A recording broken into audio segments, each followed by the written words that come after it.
మాట్లాడితే ఏమన్నా ఒక సందర్భం ఉందా? ఇప్పుడు ఏదో పచ్చ కళ్ళద్దాలు పెట్టుకుంటే లోకమంతా పచ్చగా కనబడ్డట్టు ఈ రేవంత్ రెడ్డి బుద్ధే అది. ఎందుకంటే ఆయనే స్వయంగా చెప్పిండు, నా సొంత పార్టీ నాయకులనే తొక్కుకుంటా పెరిగినోన్ని అని నువ్వే చెప్పినావు కదా.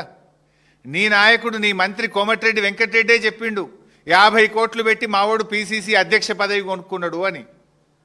50 లక్షల రూపాయలు లంచం ఇస్తూ రెడ్ హ్యాండెడ్గా ఒక ఎమ్మెల్యేను కొనుగోలు చేసే ప్రక్రియలో పట్టుబడ్డ దొంగవు నువ్వు.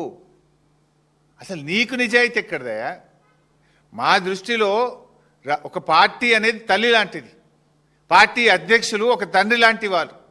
25 సంవత్సరాలుగా ఒక రాజకీయ పార్టీలో నిజాయితీగా నిక్కచ్చిగా నాయకుడి అడుగుజాడల్లో త్యాగాల పునాదుల మీద ఎదిగిన నాయకత్వం మాది.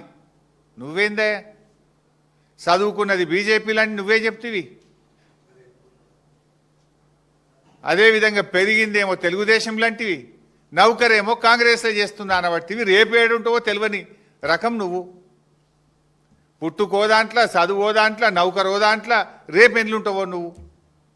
అసలు నీకు నీతి జాతి విలువలు నీకేమైనా ఉన్నాయా? పైసలు పెట్టి పదవి కొనుక్కుంటావు, పూటకో పార్టీ మారుస్తావు. చొక్కాలు మార్చినంత ఈజీగా పార్టీలు మార్చిన నాయకుడు రేవంత్ రెడ్డి. ఊసర వెల్లులు కూడా నిన్ను చూస్తే సిగ్గుపడతాయి. నువ్వు మాటలు మార్చే తీరు కానీ, నువ్వు పార్టీలు మార్చే తీరు ఊసర వెల్లులు కూడా సిగ్గుపడేటంత దారుణంగా ఉంది నీ పరిస్థితి. అరే నీ నోటితోనే సోనియా గాంధీని దేవత అంటివి, నీ నోటితోనే బలిదేవత అన్న రకం కదా నువ్వు. మొక్కాల నీ నోటికి. బలిదేవత అన్నది నువ్వే, దేవత అన్నది నువ్వే. రేపు ఇంకేమంటావు ఆమెను? అసలు నీకు స్టాండ్ ఉందా? నీకు ఒక సిద్ధాంతం ఉందా? నీకు ఒక పద్ధతి ఉన్నదా రేవంత్ రెడ్డి నీకు?